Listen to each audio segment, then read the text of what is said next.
Hello food lovers, my name is Chandana and welcome to my channel. ఇవాళ మన special chicken fry. Fry అంటే ఫ్రైయే, no gravy, only crispy. ఇది snack లానే కాదు, అన్నంలో కూడా కలుపుకొని తినొచ్చు. మరి ఎలానో చూద్దాం.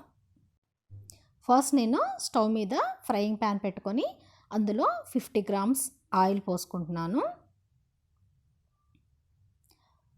ఆయిల్ వేడెక్కిన తర్వాత ఒక మీడియం సైజ్ ఆనియన్ని సన్నగా కట్ చేసి ఇందులో వేసుకుంటున్నాను.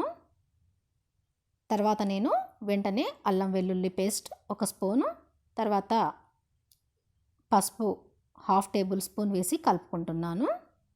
అయితే ఇక్కడ ఆనియన్ ఎక్కువగా ఫ్రై అవ్వాల్సిన అవసరం లేదు, జస్ట్ ఈ ఇంగ్రీడియంట్స్ అన్నీ కలిస్తే చాలు.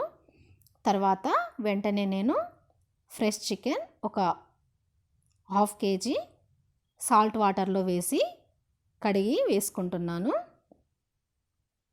ఆనియన్ ఎక్కువగా ఫ్రై అవ్వాల్సిన అవసరం ఎందుకు లేదు అంటే, ఆనియన్ ఫ్రై అయిన తర్వాత ఈ చికెన్ వేసుకున్నట్లయితే లాస్ట్కి వచ్చేసరికి ఆనియన్ మాడిపోతుంది. సో రెండు ఈవెన్గా ఫ్రై అవ్వవన్నమాట. అందుకే ఆనియన్ వేసుకోగానే ఎక్కువ టైం తీసుకోకుండా చికెన్ కూడా వేసుకోండి. ఇప్పుడు అన్నీ కలిసేలాగా కలుపుకొని మూత పెట్టేసి కాసేపు ఉడకనివ్వండి.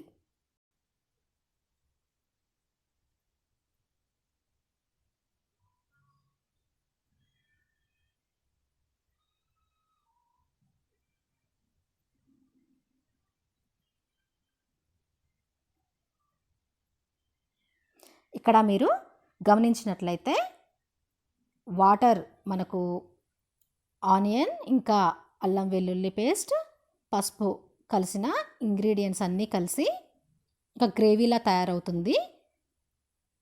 తర్వాత మనము సాల్ట్ అండ్ కారం రుచికి తగినట్లుగా వేసుకోవాలి.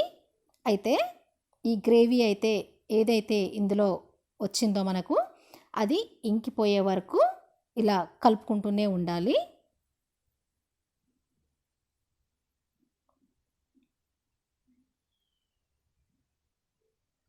మామూలుగా ఫ్రై అనగానే చికెన్ ఉడికిన తర్వాత ఉప్పు కారం వేసేసి ఎక్కడ మాడిపోతాయా అని చెప్పేసి స్టవ్ ఆఫ్ చేసుకుంటూ ఉంటారు.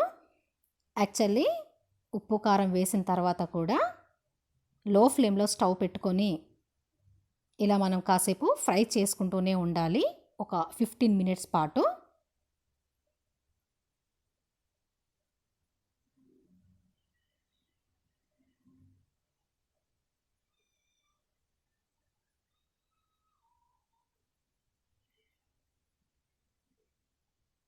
ఇక్కడ మనం చికెన్ కలర్ అనేది చేంజ్ అయ్యే వరకు ఫ్రై చేసుకొని తర్వాత గరం మసాలా పౌడర్ వేసుకోవాలి. ఒకసారి కలుపుకొని ఇంకా లాస్ట్ అండ్ ఫైనల్గా పుదీనా కొత్తిమీర కూడా వేసి కలిపేసుకొని మూత పెట్టేసి 5 మినిట్స్ తర్వాత స్టవ్ ఆఫ్ చేసుకోండి. ఐటమ్స్ అన్నీ ఇలా ముక్కకు పట్టేసుకోవాలన్నమాట. అప్పుడే దాన్ని చికెన్ ఫ్రై అని అంటారు. ఇందులో ఎలాంటి ఫుడ్ కలర్ కలపకపోయినా ఎంత కలర్ఫుల్గా ఉందో చూడండి. మరి ఇంత టేస్టీ అండ్ క్రిస్పీ చికెన్ ఫ్రైని మీరు కూడా ట్రై చేసి ఎలా వచ్చిందో కామెంట్ బాక్స్లో ఫీడ్బ్యాక్ పెడతారు కదూ. నా రెసిపీస్ కనుక మీకు నచ్చినట్లయితే లైక్ చేయండి, షేర్ చేయండి, సబ్స్క్రైబ్ చేయండి.